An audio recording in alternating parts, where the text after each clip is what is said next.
नमस्कार, हर हर महादेव, जय भोलेनाथ। आप सभी का स्वागत है आपके खुद के YouTube चैनल पर जिसका नाम है चाचा के फैक्ट्स। मेरा नाम नितिन है। कैसे हो आप लोग? सब कुछ बढ़िया चल रहा है? लाइफ में किसी तरह की कोई स्ट्रेस, कोई टेंशन नहीं? कुछ है? ईश्वर की भक्ति करने लग जाओ, कमाल होने शुरू हो जाएंगे। अगर आप पहली बार आए हो और आप सोच रहे हो कि ये कहानी कब सुनाएगा, तो हाँ, कहानी से पहले शुरुआत में थोड़ी सी हम बातें कर लिया करते हैं। हम का मतलब मैं और आप। जो आपके मैसेज होते हैं उन्हें मैं पढ़ता हूँ, यहाँ से रिप्लाई कर देता हूँ, और कभी कभी आप मुझे जो समझाते सिखाते हैं उस पर भी सुधार करके मैं यहाँ से बताता हूँ कि आपने जो बताया था मैंने उस पर काम करके सुधार कर लिया है।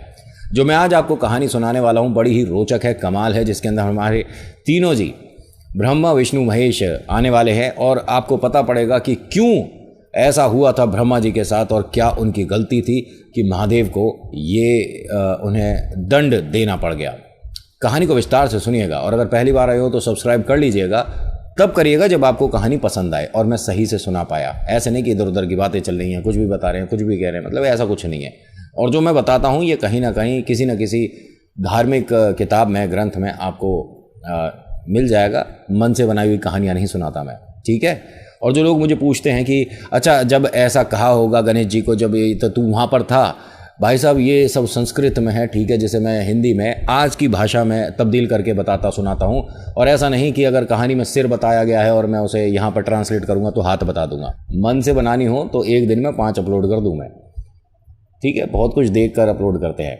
और आपकी कहानी मेरे तक आई है, अभी तक अपलोड नहीं हुई है, थोड़ा सा वक्त लगेगा, सब पर काम चल रहा है। अभी फिलहाल चैनल का इंट्रो, फिर उसके बाद आकर कहानी शुरू करूँगा। कहीं मत जाइएगा, पूरी कहानी सुनिएगा। हर हर महादेव।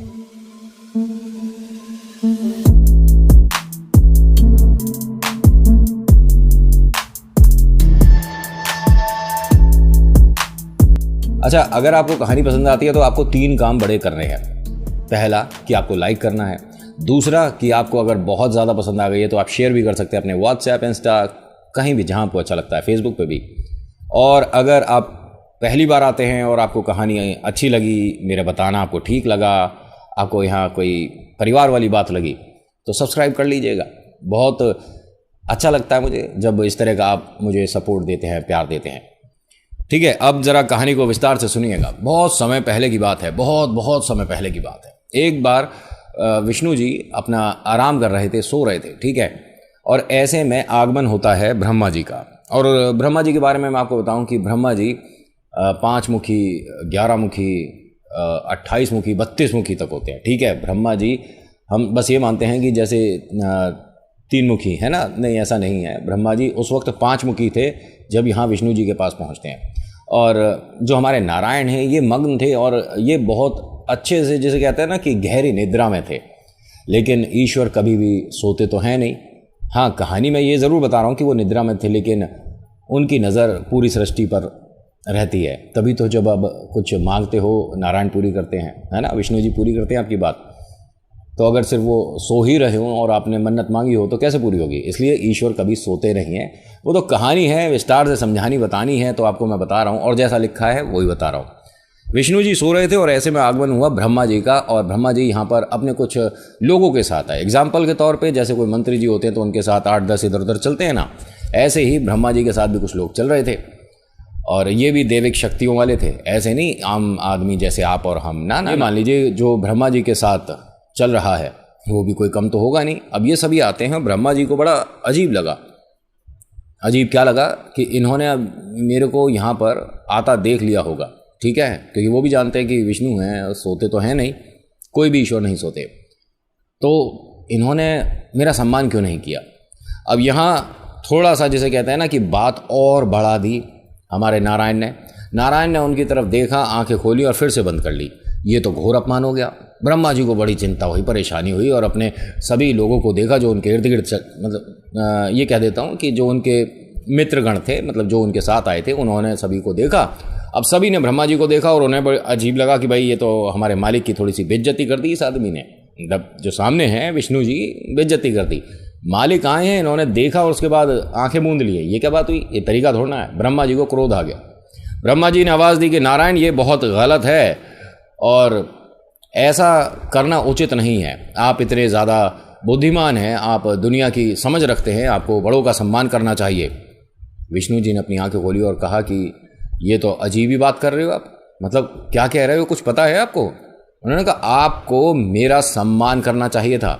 मैं ब्रह्मा हूँ, मैं जगत पिता हूँ, मैं तुम्हारा भी पिता हूँ। तुम्हारे को जब मैं आया था खड़े होकर सम्मान देना चाहिए था। ये क्या तरीका है? चलो ठीक है, तुम मेरी पूजा नहीं करते, तुम मेरा आदर नहीं करते, सम्मान नहीं करते, लेकिन कोई बड़ा जब आया है, ठीक है, तो उठकर उसको इज्जत देनी होती है, उसका आदर करना होता है। क्या तुम्हें इतनी भी तमीज़ नहीं है? जैसे ही ये सब कुछ बोला, नारायण ने यहाँ पर जवाब दे दिया। उन्होंने कहा कि ये तो बहुत ही अच्छी बात कर रहे हो आप, मतलब आप जानते हो कि मेरी नाभि से उत्पन्न, ठीक है, कमल, और उस पर उत्पन्न आप, और आप मेरे को ये बोल रहे हो कि मैं सम्मान करूं? आप मुझसे बड़े हो। कहाँ से बड़े हो आप? बड़ा तो मैं हूं, मेरा सम्मान करना चाहिए आपको। ब्रह्मा जी को ये बात मतलब बहुत ज़बरदस्त चुभ गई, तीर की तरह दिल पे जाकर लगी है। बहुत ज़्यादा परेशानी हुई कि क्या बोल रहे हो तुम, इतने लोगों के सामने तुमने कह कैसे दिया कि तुम मुझसे बड़े हो? किसी भी ओहदे में तुम मुझसे बड़े नहीं हो।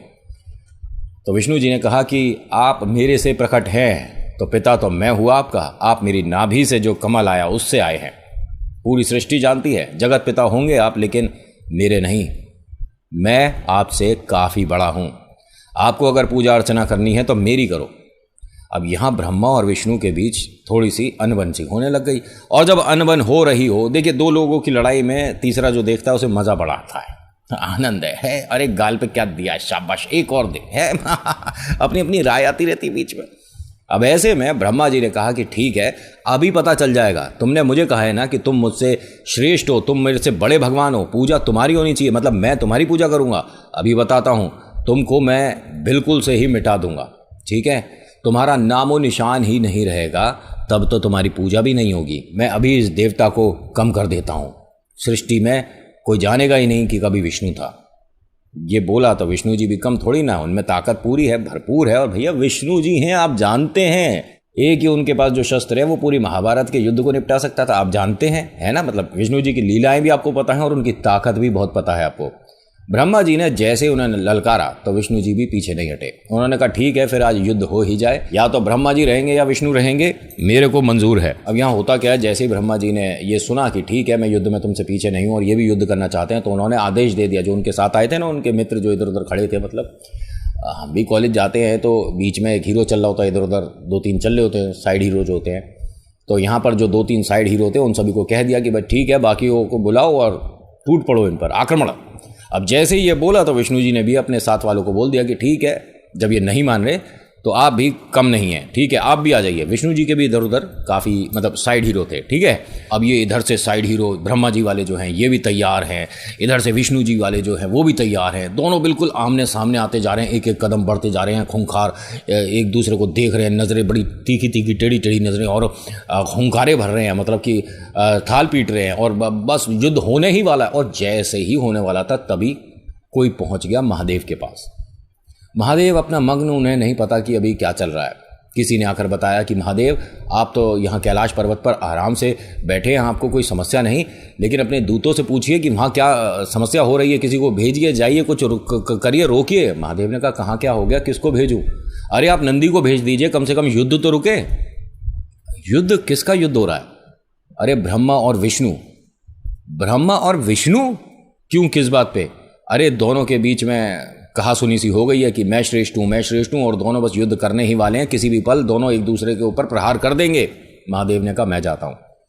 अब जब महादेव आए तो उन्होंने मतलब एक तरह से पूरे आकाश सागर में अपने आप को संभाल लिया, यानी वो अंतर्ध्यान होकर देख रहे हैं कि ये दोनों अभी क्या कर रहे हैं। मतलब मैंने बताया ना कि जब किसी की लड़ाई देखो तो बड़ा मज़ा आता है, साइड में खड़े होकर मतलब देखते रहो कि हाँ ओहो। और कभी भी लड़ाई में किसी की भी हो रही है तो बीच बचाव कर लेना चाहिए, अगर वो आपसे थोड़ा सा शरीर में कमज़ोर है। अगर दोनों ही पार्टी मजबूत है तो आपका हुलिया बिगाड़ देंगी।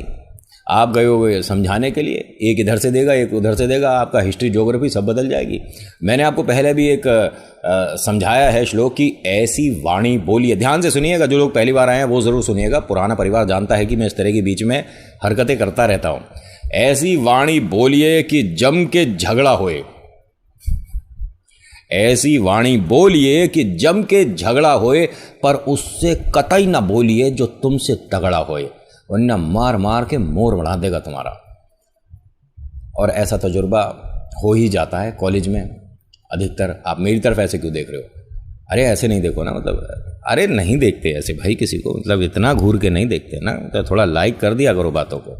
अब होता क्या है, महादेव ने जब देखा कि ये दोनों नहीं रुक रहे हैं, नहीं मान रहे हैं और किसी भी पल अब झगड़ा होने ही वाला है, तो उन्होंने झगड़े को रोकने के लिए कि जब ये दोनों आमने सामने होंगे ही नहीं तो झगड़ा होगा ही नहीं, एक बहुत विशाल बहुत ज़्यादा विशाल अग्नि स्तंभ, ठीक है, जो कि शिवलिंग के आकार में था, वो प्रकट होना शुरू हो गया ब्रह्मा और विष्णु जी के बीच में, ठीक है। और वो बस प्रकट होता जा रहा है, ऊपर जा रहा है, और दोनों की निगाहें ऊपर जा रही हैं कि क्या है भाई, मतलब जब ये बीच में है तो इसे पार करके युद्ध तो होना संभव ही नहीं है, और ये इतना ज़्यादा विशाल है, इतना ज़्यादा कि मतलब उधर की पूरी पलटन गायब, इधर की पूरी पलटन गायब। अब ब्रह्मा विष्णु एक दूसरे को देख नहीं पा रहे, उनके जो साइड हीरो हैं वो एक दूसरे को नहीं देख पा रहे। तो ब्रह्मा जी ने आवाज़ दी, नारायण आपको आवाज़ आ रही है मेरी? नारायण ने कहा हाँ हाँ ब्रह्मा जी मुझे आपकी आवाज़ आ रही है। ये कैसे अब युद्ध होगा? मुझे नहीं पता कैसे युद्ध होगा, ये क्या है बीच में, और ये किसकी लीला है? ये लीला कुछ नहीं, ये देखना पड़ेगा, क्योंकि इसे पार करने के बाद ही तो युद्ध होगा। दोनों तैयार, ब्रह्मा जी ने भी हाँ करा कि ठीक है इसे पार करने के बाद युद्ध होगा, विष्णु जी ने भी कहा कि ठीक है इसे पार करेंगे, दोनों आमने सामने आएंगे तभी तो युद्ध होगा, ठीक है। तो ब्रह्मा जी ने कहा कि एक काम करते हैं, दोनों देख कर आते हैं कि इसकी शुरुआत कहाँ से है, इसका अंत कहाँ से है, ठीक है जी। अब लेकिन जाएं कैसे और देखें कैसे?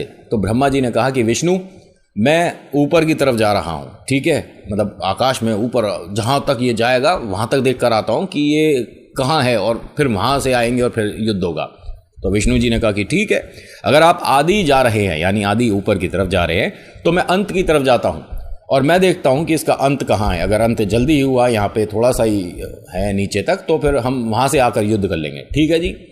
अब ब्रह्मा जी चले गए ऊपर, वो जो शिवलिंग है उसके आदि को देखने के लिए, कि यानी शुरुआत कहाँ से है उसे देखने के लिए ब्रह्मा जी चल दिए, और उसके शिवलिंग के अंत को देखने के लिए कि इसकी शुरुआत कहाँ से है उसे देखने के लिए विष्णु जी चल दिए। अब जी कई हजार साल बीत गए, ना तो ब्रह्मा जी को इसकी शुरुआत मिली, ना विष्णु जी को इसका अंत मिला, दोनों ही निराश हो चुके हैं। लेकिन यहाँ पर ब्रह्मा जी ने एक छल करा, एक बेईमानी करी। अब होता क्या है कि महादेव जैसा ये सभी मतलब होने वाली लड़ाई को जो देख रहे हैं, तो उनकी जटा से एक केतकी का फूल गिर जाता है, मतलब जो उनका मुकुट है, यानी हमारे महादेव की जटाओं का जो मुकुट है उसमें वो केतकी का फूल सजाते थे, ठीक है, वो केतकी का फूल गिर गया। अब ब्रह्मा जी ऊपर से वापस लौट रहे थे कि भैया पता तो है ही नहीं कि जब इसका कहीं शुरू हो ही नहीं रहा है ये, तो मैं कहाँ तक जाऊँगा, मैं थक गया, मतलब चलते चलते 1000 साल बीत गए, तो अभी ये भी नीचे आ रहे हैं और वो केतकी का फूल भी नीचे आ रहा था। ब्रह्मा जी के दिमाग में एक आइडिया आया और उन्होंने केतकी के फूल को रोका और कहा कि मैं ब्रह्मा हूँ, ठीक है, और मैं सृष्टि में ये मानिए कि हर वो कार्य कर सकता हूँ जो कि संभव नहीं है। तो केतकी अगर तू मेरी एक छोटी सी मदद करेगा तो मैं तेरे को बहुत सारे वरदान दूंगा, तुझे एक ऐसे स्थान पर जगह मिलेगी जहाँ कोई आज तक नहीं पहुँचा। मैं ब्रह्मा हूँ, जगत पिता हूँ। अब यहाँ ब्रह्मा जी से केतकी ने कहा कि मैं आपकी कैसे मदद कर सकता हूँ, मैं तो एक साधारण सा पुष्प हूँ, मैं तो कुछ भी नहीं, मैं तो एक पुष्प हूँ, और आप बता रहे हो कि आप जगत पिता हैं, आप पता नहीं इतने बड़े ईश्वर हैं, तो मैं आपकी मदद कैसे कर सकता हूँ। ब्रह्मा जी ने कहा कि देखो अभी कुछ देर बाद हमारे को विष्णु जी मिलेंगे और उनसे ये कहना है जो मैं तुम्हें समझाऊंगा। मुझे क्या कहना होगा?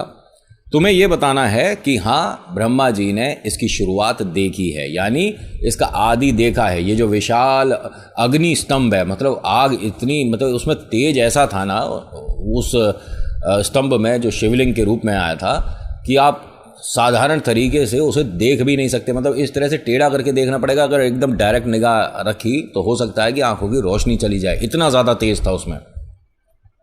तो केतकी के पुष्प ने कहा कि मेरे को बस ये बोलना है कि हाँ ब्रह्मा जी ने इसकी शुरुआत देखी है, बस। उन्होंने कहा और तुम्हें मैं बहुत सारे वरदान दूंगा। ठीक है, मैं बोल दूंगा। अब ये होती है गलत बात। अगर कोई गलत कार्य करने जा रहा है, आप उसमें हाँ में हाँ कर रहे हो, तो भाई साहब बेईमानी तो आप भी कर रहे हो, गलत काम तो आप भी कर रहे हो, ठीक है। मतलब वो झूठा है तो उसके झूठ को सराह रहे हो आप, तो आप भी झूठे, ठीक है। इन्होंने क्या करा, दोनों ने मिली भगत करी और नीचे की तरफ चल दिए। अब जब काफ़ी नीचे आते हैं तो वहाँ पर विष्णु जी भी आ चुके होते हैं। तो हमारे नारायण कहते हैं कि ब्रह्मा जी आपको मेरी आवाज़ आ रही है? हाँ आ रही है। तो कैसा रहा, कहाँ आपको मिला इसका जो आदि है, मतलब इसकी शुरुआत, ये जो विशाल स्तंभ आया है? ब्रह्मा जी ने कहा हाँ मुझे इसका आदि मिल चुका है, यानी कहाँ से शुरू है मैं देख कर आ चुका हूँ। नारायण ने कहा कि सच में, क्योंकि मुझे इसका अंत नहीं मिला है। मैं तो बहुत नीचे तक गया हूँ और जितने 1000 साल आपको लगे हैं उतने ही 1000 साल मुझे भी लगे हैं, लेकिन मुझे इसका अंत नहीं मिला। कि कितनी ऊंचाई पर था इसकी जो शुरुआत है, मतलब जो आदि है, कहाँ है? उन्होंने कहा काफ़ी ऊंचाई पर है वैसे तो, लेकिन हाँ मैं देख कर आया हूँ। विष्णु जी ने कहा कि इसका कोई प्रमाण दे सकते हो आप? कोई प्रूफ है, कोई सबूत, कोई गवाह? उन्होंने कहा हाँ है। कौन है? तो केतकी के फूल ने जवाब दे दिया कि हाँ मैं भी वहीं से आ रहा था, मैंने इन्हें देखा है, ये इसकी शुरुआत जो स्तंभ है उसकी देख कर आ रहे हैं। अब जैसे ही विष्णु जी ने ये सुना तो उन्होंने कहा कि ठीक है, अभी फिर यहाँ युद्ध तो हो ही नहीं सकता, साबित हो चुका है कि आप मेरे से बड़े हैं। मैं आपकी पूजा अर्चना करता हूँ, सम्मान देता हूँ, मैं आपको धन्यवाद करता हूँ, हाथ जोड़ के नतमस्तक होता हूँ, ज़रा पूजा की थाली लाइए। अब पूजा की थाली लाई जाती है। ये सब महादेव देख रहे हैं और उन्हें ये अच्छा नहीं लग रहा कि ये बहुत गलत हो रहा है। ब्रह्मा जी ने यहाँ झूठ बोला है और विष्णु जी को अपने से नीचा दिखा रहे हैं सिर्फ इस वजह से, और केतकी के फूल ने भी ये गलत किया है। अब जैसे ही हमारे नारायण ब्रह्मा जी की पूजा करने के लिए आगे को बढ़े, ये विशाल स्तंभ एकदम से हटा और इसमें से महादेव प्रकट हुए। जैसे ही भोलेनाथ आए, दोनों ने हाथ जोड़ दिए, हर हर महादेव बोला, लेकिन महादेव के चेहरे पर हल्का सा ये क्रोध दिख रहा है। विष्णु जी एकदम कहते हैं कि महादेव आप क्रोधित लग रहे हैं। महादेव ने कहा कि अभी मैं बताता हूं कि तुमने क्या गलत किया है ब्रह्मा, और इसका तुम्हें परिणाम भुगतना पड़ेगा। अब ब्रह्मा जी तो जानते हैं कि बेईमानी करी है, गलत काम किया है, शायद महादेव को पता चल चुका है। और यहाँ शायद वाली कोई बात नहीं, महादेव को सब पता होता है कि कौन क्या कर रहा है। भगवान भी, शैतान भी और इंसान भी, सब पता है महादेव को। इससे पहले ब्रह्मा जी कुछ अपनी सफाई में बोल पाते, महादेव ने भैरव को आवाज़ दे दी। भैरव जैसे ही आया, महादेव ने तलवार उनके हाथ में पकड़ाई और कहा कि इनका ज़रा सम्मान किया जाए। भैरव, अभी के अभी ब्रह्मा जी का सम्मान किया जाए। और जब आप जानते हैं कि जब हाथ में तलवार है और कहा जा रहा है कि सामने वाले का सम्मान करना है, तो कैसा सम्मान होगा। भैरव ने आव देखा ना ताव ना कोई दूसरी बात किसी की सुनी। इतनी देर में ब्रह्मा जी का एक चेहरा, एक सिर जिससे उन्होंने झूठ बोला था, अलग कर दिया। अब रह गए सिर्फ 4 मुखी। ये तो अचरज है, बड़ा गंभीर विषय है। और ये क्या किया है? महादेव ने बताया कि विष्णु जी ये गलत कर रहे थे, ये झूठ बोल रहे थे, ये इसकी आदि तक पहुँचे ही नहीं, और ये झूठी गवाही केतकी तुमने भी दी है। तो मैं आज तुम्हें ये श्राप देता हूँ कि आज के बाद तुमसे मेरी कभी पूजा अर्चना नहीं करी जाएगी। कोई भी भक्त कभी भी केतकी पुष्प मेरे पर अर्पण नहीं करेगा, और ऐसा करना मुझे परेशान करने के बराबर होगा कि आप जानबूझकर मुझे परेशान करने के लिए केतकी पुष्प चढ़ा रहे हो। इसीलिए कहा जाता है कि शिवलिंग पर कभी भी गलती से भी भूल कर भी केतकी पुष्प नहीं चढ़ाया जाता है। महादेव की अगर सामने मूर्ति है, आप वहाँ भी चरणों में नहीं रख सकते। बस पीछे जैसे पंडाल लगता है या दरबार सजाने के लिए आप केतकी पुष्प का इस्तेमाल कर सकते हैं, अन्यथा महादेव के नज़दीक ये फूल जो है नहीं लाया जाता। मैं आपको साफ सीधे शब्दों में बता रहा हूँ, गलती से भी नहीं करिएगा काम। रुष्ट होते हैं, मतलब उन्हें ये प्रसन्न नहीं करता है पुष्प, और ज़्यादा वो उग्र हो सकते हैं। ठीक है, अब होता क्या है, केतकी ने बहुत हाथ पैर जोड़े और अपनी बहुत माफ़ी मांगी कि मुझसे बहुत बड़ी गलती हो गई, ब्रह्मा जी की इन बातों में मैं आ गया और मेरे से महादेव बहुत बड़ी गलती हो गई। मैं तो एक सबसे उच्च स्थान पर था, महादेव आपकी जटाओं में था, इससे बढ़िया स्थान ज़िंदगी में कभी किसी को पुष्प को नहीं मिल सकता, आप मुझे अपने से अलग मत करो।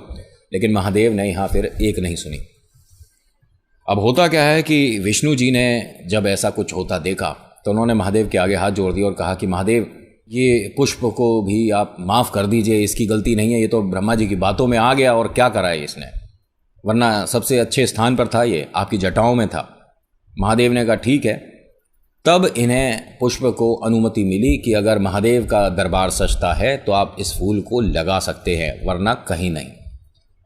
अब ब्रह्मा जी की बात आई। ब्रह्मा जी ने जो गलत काम किया, जो बेईमानी करी, उसकी वजह से उन्हें दंड तो मिल चुका है, और महादेव ने एक श्राप दे दिया। महादेव ने कहा कि ब्रह्मा जी, क्योंकि तुमने बेईमानी करी, गलत काम किया, झूठ बोला, ठीक है, और विष्णु को अपनी बातों के झांसे में लाकर तुमने ये अपनी पूजा करवानी चाहिए, ज़बरदस्ती की, ठीक है, तो आज मैं तुम्हें श्राप देता हूँ कि पूरे संसार में तुम्हारी पूजा कहीं नहीं होगी, तुम्हारा कहीं मंदिर नहीं होगा। और ये जो बात हुई है, उससे पहले वहाँ मूर्ति की स्थापना एक जगह भारत में हो चुकी थी, ठीक है, और ये जगह आप मुझे बताओगे। कहानी के बीच में से एक सवाल निकालकर आप लोगों तक लाया हूँ, वरना तो मैं जगह भी बता दूंगा अभी कि भारत में ये कौन सी जगह है जहाँ पर ब्रह्मा जी की पूजा होती है, और सिर्फ यहीं होती है और कहीं नहीं होती। ब्रह्मा जी ने हाथ जोड़े और कहा कि मेरे से बहुत बड़ी भूल हो गई, मुझे माफ़ कर दीजिए, मैंने गलती करी, अपने आप को बड़ा दिखाने के चक्कर में मैंने ये सब कुछ कर दिया। न जाने मेरा मस्तिष्क कैसे भटक गया और मैं क्यों अपने आप को विष्णु से बड़ा बताने लग गया। हम सब बराबर ही हैं। और महादेव ने कहा कि हम सब एक हैं, हमारा नाम भी एक ही तरह से बोला जाता है। उसके बाद भी आप ये बात बोल रहे हो। और कभी भी देखिएगा कि पूरे संसार में कभी भी बोलता है कोई तो ब्रह्मा विष्णु महेश बोलता है, मैं तो सबसे बाद में आता हूँ। मुझे कभी इन बातों का कोई फ़र्क नहीं पड़ा कि मुझे बाद में बोला जा रहा है या मेरा नाम बाद में आ रहा है या मेरी पूजा क्यों नहीं हो रही।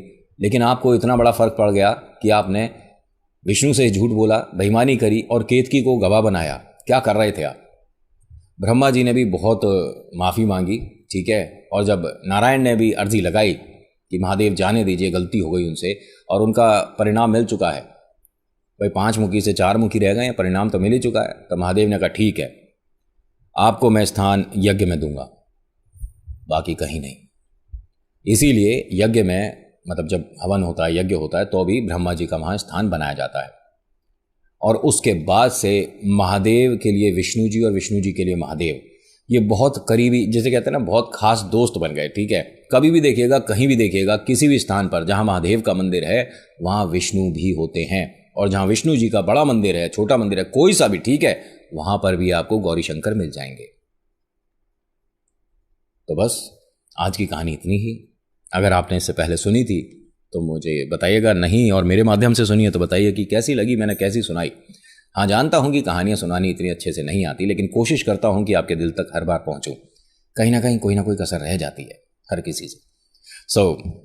आज की कहानी में इतना ही। आज की कहानी आपको कैसी लगी मुझे बताइएगा ज़रूर। अच्छी लगी तो प्लीज़ लाइक करिए, शेयर करिए, कमेंट में लिखिएगा हर हर महादेव, आपका नाम आपकी जगह। मैं कई बार बोलता हूँ, हर बार बोलता हूँ कि आप मेरी कहानियों पर ट्रस्ट करते हैं नहीं करते हैं, वो एकदम एक अलग मैटर है, ठीक है। लेकिन अपने ईश्वर पर ट्रस्ट करिए, चमत्कार होने शुरू हो जाएंगे। So thank you so much for watching. मेरा नाम नितिन है। मुलाकात करूंगा आपसे एक अगली वीडियो में। हर हर महादेव, जय भोलेनाथ, धन्यवाद। आप पहली बार आए हो तो सब्सक्राइब जरूर कर देना, साइड में नीचे की तरफ बटन है, फ्री है।